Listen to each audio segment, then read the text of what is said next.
आपको बिहार में भय लगता है, आइए उद्योग विभाग और आपको पूरा सरकार पूरी तरह मदद करके आपका भी उद्योग खुलवाने में बिहार सरकार मदद करेगी। और आप लोग बिहार को बदनाम करने पर मत तुलिए, और जो रोजी रोजगार के लिए बाहर से प्लान करके आए उनको कैसे सेटल करे, ये बात का दर्द आपको होना चाहिए। अगर दर्द है तो बिहार की तरक्की में आप निश्चित तौर पे अपना योगदान करते रहेंगे। अभी तो इधर से अपोजिशन में गए हैं, फिर कहा नहीं कहा। मुझे तो डर लगता है कि जनता के बीच जाने के बाद आपकी क्या स्थिति होने वाली है वो हम देख रहे हैं, वो देख रहे हैं। इसलिए हमने कहा है, अरुण शंकर प्रसाद जी ने स्टार्ट किया था, उन्होंने कहा था कि पिछले सरकार के बारे में हम हालांकि चर्चा नहीं करना चाह रहे थे।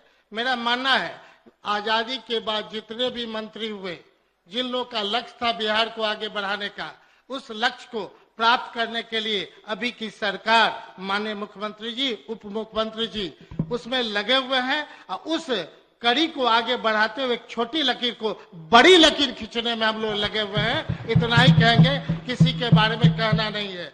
लेकिन आवश्यकता इस बात का, जितनी जानकारी आप हमारे अरुण शंकर बाबू आपने कहा, एथेनॉल फैक्ट्री मधुबनी में उनका किया हुआ था, तो जानकारी रखना चाहिए। जिनका उन्होंने किया था वो छोड़ करके भाग के चले गए, उन्होंने फैक्ट्री नहीं खोला, कारण आप पता कर ले। लेकिन नहीं, हमारा शिकायत करने का नहीं है। किसी को भी जब आधारभूत संरचना मिलेगा देश में, अगर हम एक बात को फिर हम डाइवर्ट करें कि कोई व्यापारी, कोई उद्योगपति देश में सिर्फ सम्मान चाहता है, वो नहीं चाहता है कि भारत के प्रधानमंत्री कौन है। उसे पाला पड़ता है 14 इंस्पेक्टर राज का। उस 14 इंस्पेक्टर राज का दर्द को आपको समझना पड़ेगा। उसमें भारत के प्रधानमंत्री ने कितना कम किया, ये बात उन व्यापारियों और उद्योगपति के पास जाकर के आप बात करें तो ज्यादा अच्छा है। मैं इसलिए कह रहा हूं कि मेरे सारे व्यापारी उद्योगपति ये चाहते हैं कि जो है लगातार रहे, लेकिन मैं व्यापार अच्छे ढंग से करूं। मैं इनकम टैक्स और ईडी और सेल्स टैक्स, जीएसटी से परेशान नहीं हूं। जो टैक्स बनता है 100% आप टैक्स लीजिए। व्यापारी उद्योगपति कभी नहीं चाहता है, लेकिन परेशानी की वजह से, चाहे वो जो, हम नहीं कहना चाहते, हम कहना चाहेंगे कि वो व्यापारियों को परेशानी नहीं हो, कैसे मान सम्मान बढ़े, इस बात के लिए हमारी चर्चा होनी चाहिए। और जो basic structure of the industries department पहले था, उससे आगे बढ़ करके हम लोगों ने काम करने का प्रयास किया है। 6 महीने के अंदर अगर आप चर्चा करना चाहते हैं तो मात्र जान लें कि 30,000 लगभग ऐसे माननीय मुख्यमंत्री उद्यमी योजना के तहत अलग अलग कैसे 30,000 लोगों को हम लोगों ने 10 लाख से, चूंकि आप याद करें ये कोरोना काल के बाद ये सोच बना था कि बिहार में रोजी रोजगार प्रस्त कैसे बनाया जाए। उस सोच के बाद जहां हमारे बिहार के लोग बाहर काम कर रहे थे, आपने देखा होगा अलग अलग क्लस्टर बन रहे हैं। लोग पहले आना नहीं चाहते थे, अब स्वतः आने का प्रयास कर रहे हैं। ये क्यों? माननीय मंत्री जी, नेता प्रतिपक्ष कुछ कहना चाहते हैं। हमारी सहानुभूति आपके साथ है कि आपको बहुत कम समय दिया गया। उद्योग की क्या स्थिति है इसी से अनुमान लगाया जाता है। नेत्र हमें केवल दृष्टि देता है, हम क्या देखते हैं ये हमारे भावनाओं पर निर्भर करता है। आपने अच्छी बात बोला कि जो इथेनॉल में आया था वो भाग गया। पलायन क्यों हो रहा है? पलायन क्यों हो रहा है उद्योगपतियों का? उद्योगपतियों का पलायन क्यों है? हत्या, अपहरण, लूट, बलात्कार व्यापारियों का क्यों हो रहा है? इस पर आपका विजन और नीति क्या है? माननीय मंत्री उद्योग विभाग, हाँ अध्यक्ष, हाँ माननीय मंत्री उद्योग विभाग, अध्यक्ष महोदय, अपने बात को रखें। अपनी बातों पे आएंगे। नहीं नहीं, आप देखिए माननीय मंत्री जी का उत्तर हो रहा है। निश्चित तौर पे इसलिए स्थान ग्रहण करें। ये जो अरुण बाबू, अब स्थान ग्रहण करें आप। अरुण शंकर बाबू, आप अपना स्थान ग्रहण करें। सरकार के उत्तर को सुनिए। आपने आपको जो कहना था आपने कहा। माननीय मंत्री उद्योग विभाग, पूरा विपक्ष चाहता है बोलिए। मधुबनी पे चर्चा करें। आज तक 1 रुपया इंडस्ट्री डिपार्टमेंट खर्चा नहीं किया था, पिछले सरकार भी नहीं किया। अभी जाकर के देख लीजिए अपने नजरों से कितना काम हो रहा है, इंफ्रास्ट्रक्चर पे डेवलपमेंट हो रहा है। अगर शालिनी मिश्रा जी ने बहुत स्पष्ट कहा, जिस चश्मे से आप देखना चाहते हैं उस चश्मे से कृपया न देखें, असलियत पे बात करें। अगर इंफ्रास्ट्रक्चर पे खर्चा हो रहा है तो निश्चित तौर पे खर्चा हो रहा है। वो 38 जिले में 75 इंडस्ट्रियल एरिया पे खर्चा हो रहा है, कोई एक मधुबनी पे खर्चा नहीं हो रहा है। इस बात की चर्चा होनी चाहिए। आज बजट में हमारा टारगेट है कि लगभग हम जिस ढंग से, अरे भाई हम अपने ही टाइम में हम कह सकते हैं, आप बजट की बात करते हैं, पुनरीक्षित बजट में डबल से ज्यादा हो गया, ये बात की चर्चा यहाँ होनी चाहिए। अगर हुआ है तो कम से कम इस सरकार को आपको धन्यवाद देना चाहिए कि क्यों हुआ। कहीं ना कहीं आप 38 जिलों की बात करते हैं, जो आप 1 डिस्ट्रिक्ट 1 आप कहिएगा कि नेशन की बात कर रहे हैं। हम तो कहते हैं ड्राई पोर्ट बना करके आप विशेष राज्य की दर्जा की बात करते तो ज्यादा अच्छा था। आप नहीं कर पाए तो कम से कम स्पेशल इकोनॉमिक जोन्स की बात करिए कि पूरे देश में 377 है, अब बिहार में एक भी नहीं है। और आप मदद करते तो बिहार में भी 3-4 एरिया में होता। एक जीआई टैग की बात हो रही है, अगर मखाना डेवलप हुआ, मधुबनी पेंटिंग डेवलप हुआ, तो पूरी दुनिया में मधुबनी पेंटिंग का नाम हो रहा है कि आर्ट कल्चर में इतना किसी जगह अवार्ड नहीं मिला जितना मधुबनी को मिला। अब जाके देखे, माननीय मुख्यमंत्री जी अभी गए थे, वही मीटिंग किए थे, और जो हमारा उस तरह का जो मधुबनी को विकास के लिए है, उसके लिए आपको धन्यवाद देना चाहिए। कहां से आप अपने एरिया में 22 एकड़ जमीन की बात करते हैं, जहां पर इतना ज्यादा, जहां 10,000 एकड़ पूरा उद्योग विभाग चाहता है कि हमारा लैंड बैंक बने, हर एक जिले में लैंड बैंक बने। माननीय मंत्री जी, उद्योग का पाठ है। माननीय मंत्री जी, आप आसन की तरफ देख करके बोलिए। हम अध्यक्ष महोदय, हम बार बार ये कहना चाहते हैं, आप बोलिए, बोलते रहिए। उद्योगों की स्थापना हेतु प्रत्येक स्तर पर निवेशकों को आवश्यक सुविधाएं प्रदान की जा रही है। राज्य का हर युवा उद्यमी बने, ये उपभोक्ता का बिहार है सर। ये उद्यमी का बिहार बनाने के लिए हम लोग सोच रहे हैं, जो कभी आज तक नौकरी करता था, रोजी रोजगार पाता था, खुद उद्यमी बने। और उस तरह का हम तो यहाँ चाहेंगे कि जितने लोग हैं, अध्यक्ष महोदय, उस बात के लिए मन में सोचे। केवल अगर कटाक्ष करना था तो 10 रुपए घटाने की बात क्यों किए? क्यों आप चाह रहे हैं कि 10 रुपए से कम करने का? और उचित उपयोग कर राज्य का त्वरित विकास के लिए बिहार औद्योगिक निवेश 2016 लागू की गई। और आप जान ले, जो परचेज पॉलिसी जो अभी जो लागू हुआ है, वो कहीं ना कहीं बताता है कि पूरा भारत सरकार 25% परचेज पॉलिसी में दी है, और बिहार सरकार 100% देने जा रही है। और बड़े बड़े उद्योगों को 2% ज्यादा भी होगा तो उसे सबसे ज्यादा ऑर्डर मिलेंगे।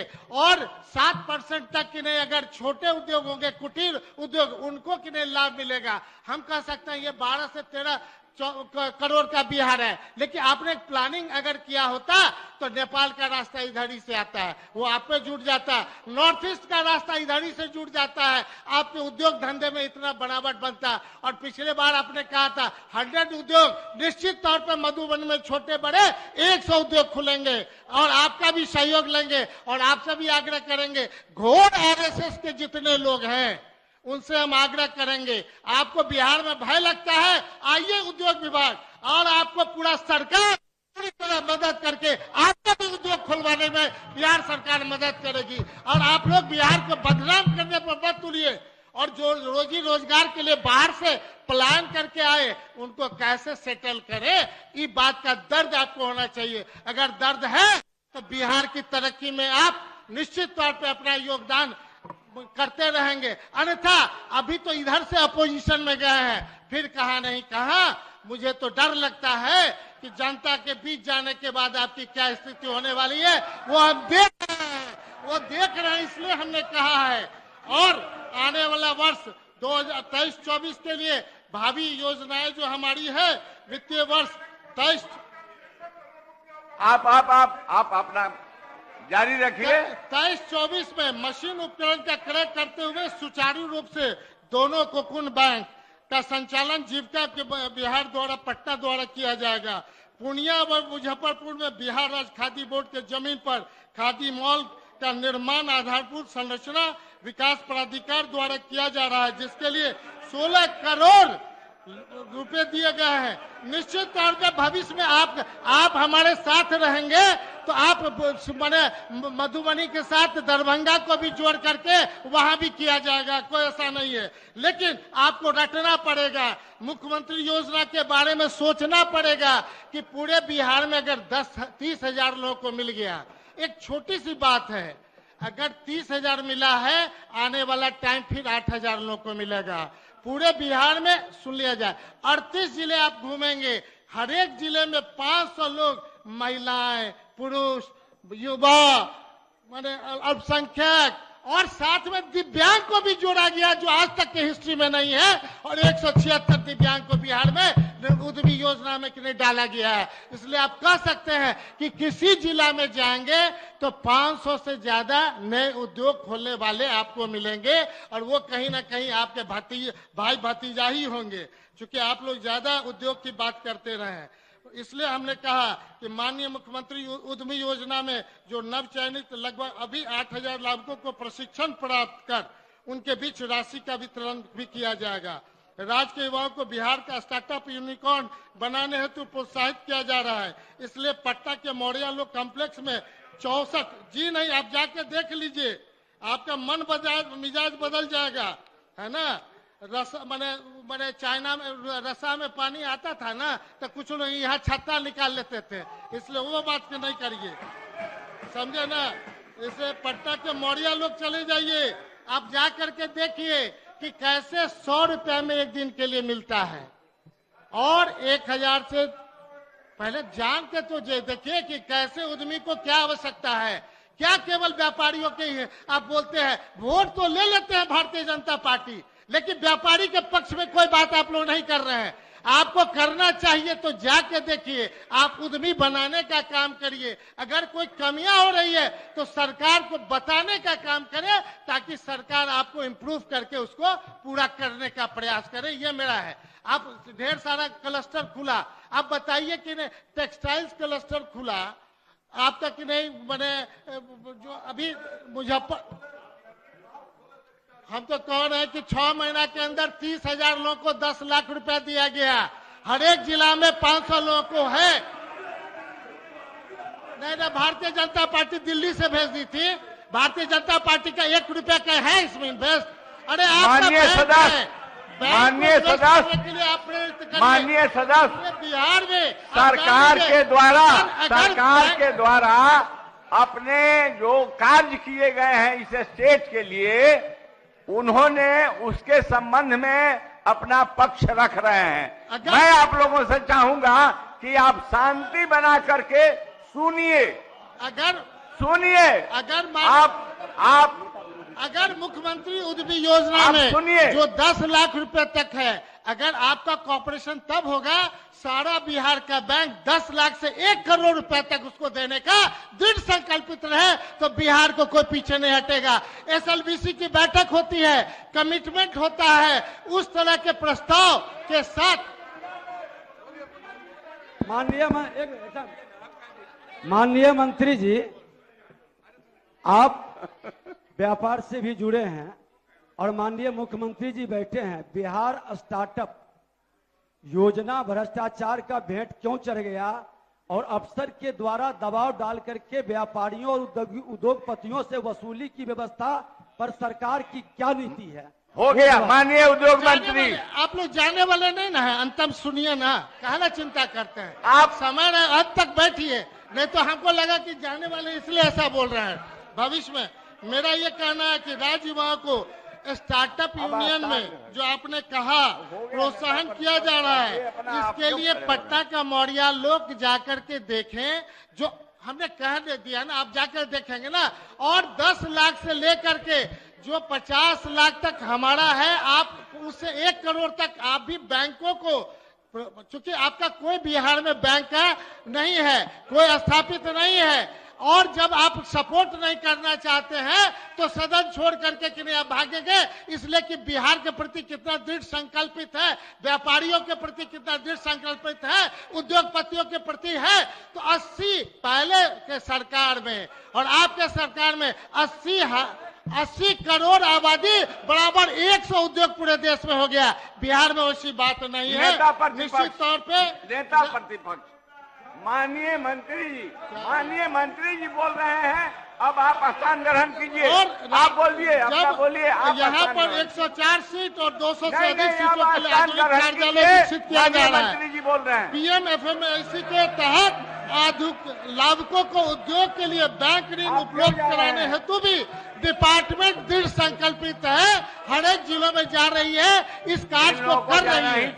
और मलबरी रीलिंग यूनिट की स्थापना धमदाहा पूर्णिया में भी किया जाना है। बांका जिला में 2 तसर कोकून बैंक को संचालित करने की भी योजना है। बजट मांग माननीय वित्तीय वर्ष 22-23 में उद्योग विभाग का स्कीम मद में 15 अरब 45 करोड़ रुपए तथा स्थापना एवं प्रतिबद्ध व्यय में 98 करोड़ 74 लाख 16 हजार रुपए अर्थात कुल प्राकलन 16 अरब 43 करोड़ 74 लाख 16 हजार रुपए था। वित्तीय वर्ष 2023-24 में स्कीम मद में 15 अरब 45 करोड़ रुपए तथा स्थापना एवं प्रतिबद्ध व्यय में 103 करोड़ 81 लाख 73 हजार रुपए अर्थात कुल प्राकलन 16 अरब 48 करोड़ 81 लाख 73 हजार रुपए के अनुदान मांग का प्रस्ताव सदन के पटल पर स्वीकृति हेतु प्रस्तुत करता हूं। माननीय मंत्री जी। लाइव बिहार YouTube पर सब्सक्राइब और Facebook पर लाइक जरूर करें।